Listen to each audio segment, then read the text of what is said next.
मिलजुल कर काम करना चाहिए। हमारी सरकार तक हमें इंस्पायर कर दी कि मिलजुल के काम करो, इससे देश आगे बढ़ता है। और मिलजुल कर काम करने का साहब इससे बड़ा उदाहरण नहीं हो सकता कि जो ज्यादा कर्ज लेगा वो देश छोड़ के भाग जाएगा, जो कम कर्ज लेगा सरकार उसका माफ कर देगी, और जो बिल्कुल भी नहीं लेगा वो इन दोनों के मिलकर चुकाएगा। तालियां कैसे आपकी? वाह वाह वाह, क्या देंगे, वाह गोविंद भाई कमाल। सच बता रहा हूं, फुर्सत निकालकर इतने लोग कवि सम्मेलन के लिए आए हैं, क्या बढ़िया बात है। साहित्य के लिए आप लोग इस अनुराग से जुटे हुए हैं, वरना महानगरों की हालत खराब है साहब, किसी के पास फुर्सत नहीं है। पिछले दिनों भाई साहब मुंबई में कवि सम्मेलन में चला गया। कवि सम्मेलन के अगले दिन जब जुहू बीच पर घूमने गया तो मैंने देखा एक महिला एकांत में बैठकर दहाड़े मार के रो रही। मैं उसके पास गया, सहानुभूति पूर्वक तरीके से उसके कंधे पर हाथ रखा। मैंने कहा बहन जी क्या बात है, क्यों रो रही हैं? तो वो उछलकर खड़ी हो गई, आंसू पोंछ लिए। बोले कुछ नहीं भाई साहब, पिछले महीने पति ने मारा। मैंने कहा पिछले महीने मारा और आप आज रो रही है?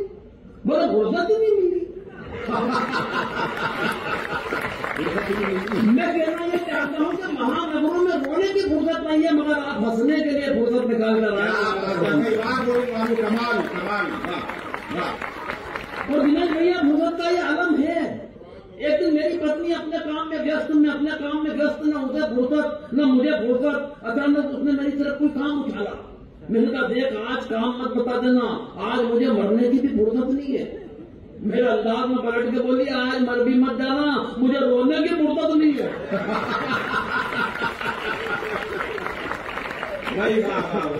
तो हमको यहां तक भी उनके हुए। अभी मुझसे दिनेश भाई पूछ रहे थे यार राठी जी पत्नी इज्जत नहीं करती, क्या कारण है? हाँ, मैंने कहा दिनेश भाई ये तो नहीं मालूम कि क्या कारण है, लेकिन ये बात आपने मुझसे पूछ कर जो मुझे इज्जत दी है। भाई वाह वाह, गोविंद भाई बहुत अच्छे। मेरी 7 पीढ़ी आपकी शुक्रगुजार रहेगी। बोले कि आपकी भी नहीं करती।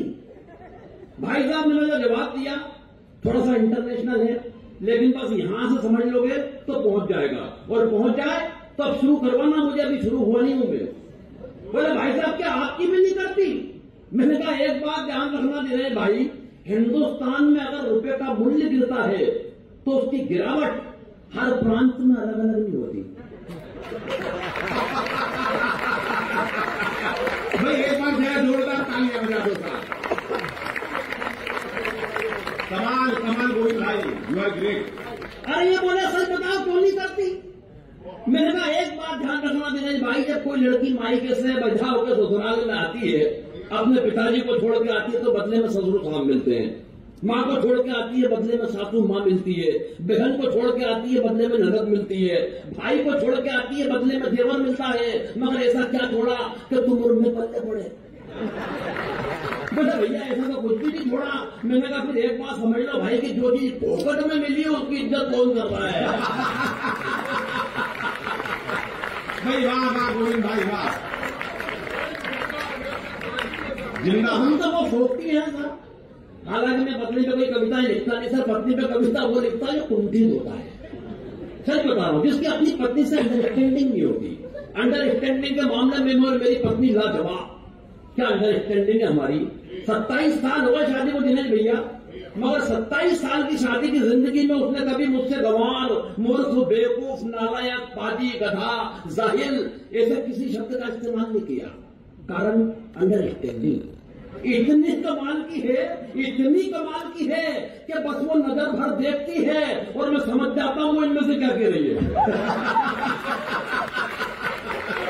भाई वाह वाह वाह वाह वाह वाह वाह वाह। भाई गोविंद भाई बहुत अच्छे, भाई कमाल कर दिया गोविंद भाई वाह। सच बता रहा हूं, एक दिन मेरा सारा नहीं बोला देखो टीवी। मैंने कहा क्या हो गया? बोले पिक्चर आ रही है शराबी, अमिताभ बच्चन की। अमिताभ बच्चन की फिल्म आ रही है शराबी। पूरी फिल्म में पट्टे ने एक बूंद शराब की नहीं पी, लेकिन जो एक्टिंग की है वो कितनी कमाल की है। मैंने कहा मूर्ख हो रहा, उससे बड़ा एक्टर में। बोली कैसे? मैंने कहा 27 बरस से रोजाना पीने के बाद जो नहीं पीने की एक्टिंग मैं कर रहा हूं वो तुझे क्यों नजर नहीं आती दिनेश भैया? और मैं तो भगवान का पत्नी शब्द जब सुनता हूं ना तो मेरे पूरे शरीर में कपकपी होती है, ऊपर से नीचे तक धूजता हूं, सनसनी होती है। मुझे 27 वर्ष पहले का वो दृश्य याद आता है जब 7 फेरों के वक्त पंडित जी ने कहा कि बेटा ये सिंदूर की डिब्बी लो, इसे खोलो और इसकी मांग भरो।